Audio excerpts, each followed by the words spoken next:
Hello mga kamamay. Salamat po sa lahat ng nagpa-follow. Salamat din po sa lahat ng hindi nag-i-skip ng ads, no? Malaking bagay po. Thank you po. Thank you so much po, ha. At sa mga nais magpa-reading, no, kahit 2 cards ng live. Makita nyo po ako sa TikTok araw-araw, no? Parang 1:00 hanggang 6:00, tapos 9:00 hanggang minsan 8 kami, minsan 7, ha, hanggang 12:00 po. Okay po, marami pong salamat. Sa mga gustong interested magpa-reading, ha, ng personal, private reading, pakiclick na lang po yung description box dito sa TikTok po, ay sa YouTube.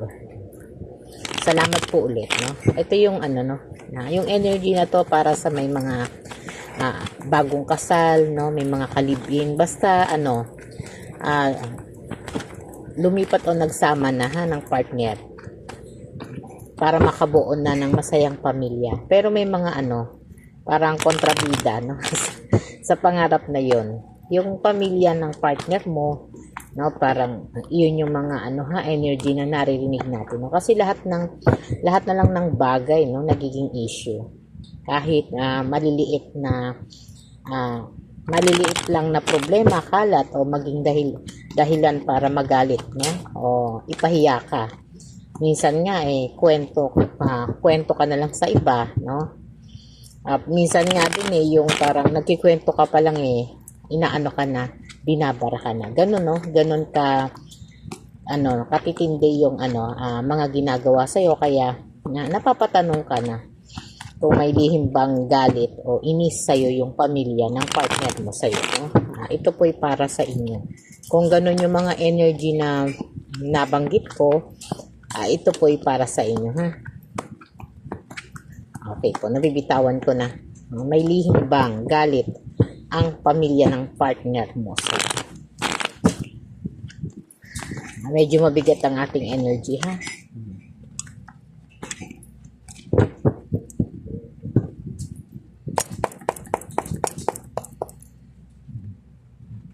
Family, no? At Ace of Cups, no? Parang umaayon sa'yo, ha. Umaayon sa'yo yung mga tanong mo.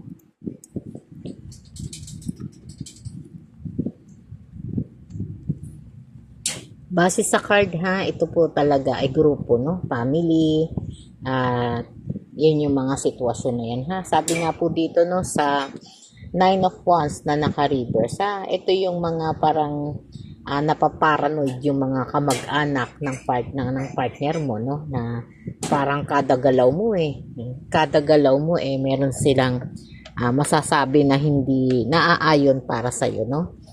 Ayan yung mga energy na talagang nakaka-stress, na umaga pa lang iba na yung tingin sa iyo, no, kahit konting diferensya lang, no, parang sinusupalpal ka kagad, no. Ayun yung pagka sinabi mong magandang umaga, no, alin ba ang gaganda sa umaga? May mga ganun, ha, ganong mga energy, no, ang meron tayo, no. Dito, no, parang nararamdaman mo na parang gusto mo na lang din umalis, no. Gusto mong umalis, gusto mong lumayo, no. Di na lang mga no, pati yung mga biyanan mo kasama ng mga in-laws mo o kahit mga pinsan nila, no, at mga iba pa yung mga kapatid, no.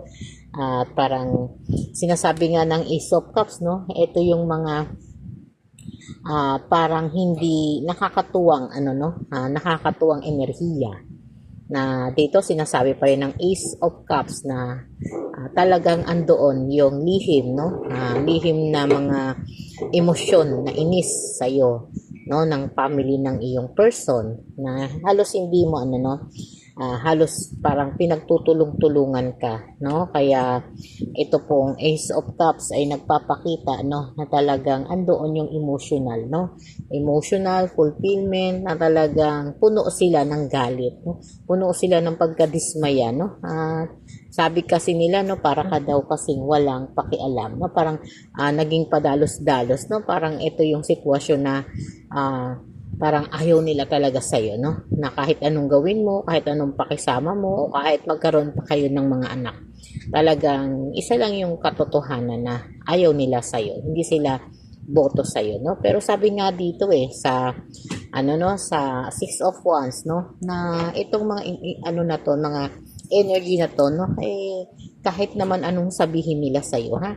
Kahit ano pa yung ipakita nila sa iyo, no, ikaw pa rin naman ang mananalo dito dahil ikaw yung pinakasalan o ikaw yung pinili ng person mo, no? Kasi yung ibang mga energy dito ng kalibin lang, ha? May mga energy na talagang mga nagsasama lang, no? Pero kahit dumating ka sa panahon na may mga betrayal sa likod mo, no, ay talaga namang hindi ka rin alam magalaw, no? Parang kahit punong-puno na yung dibdib mo, gusto mo nang pumutok, no? Ay talagang kinakalma mo pa rin ang puso at isip mo dahil pagdating naman sa person mo, andun yung suporta sa iyo, no? At ikaw pa rin ang pinapaniwalaan dahil nga mahal ka, no? Kaya wala ring ano sa iyo, makagalaw kapag wala sila dun, wala yung person mo, dun lang naman sila gumagalaw, no?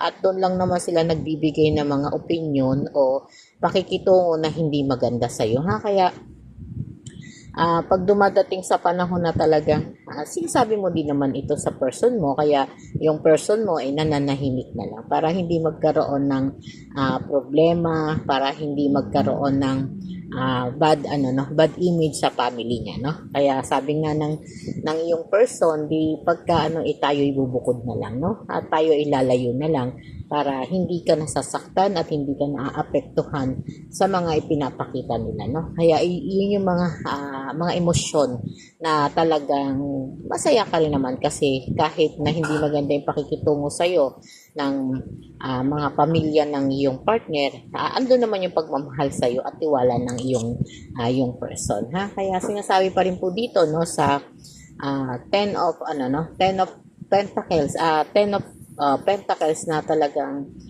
parang mas bibigyan niya ng panahon na magkaroon kayo ng sariling bahay o at makaipon lang, ha. Parang mas gugustuhin niyang lumayo, umupa para at least makasama kanya ng walang mga nagbibigay ng opinion, ha. Sabi nga dito, no, parang sabi ng person mo, hintay-hintayin mo na lang, no. Hintay-hintayin mo lang na tayo'y makabukod, hintay-hintayin mo lang na tayo'y makaluwag, no. Naniniwala naman siya, no. Naniniwala naman siya sa lahat ng sinabi mo, no? Kaya walang dahilan para ikaw ay masaktan. Kumbaga, habaan lang ang PC, ha? Habaan mo lang ang PC mo, no?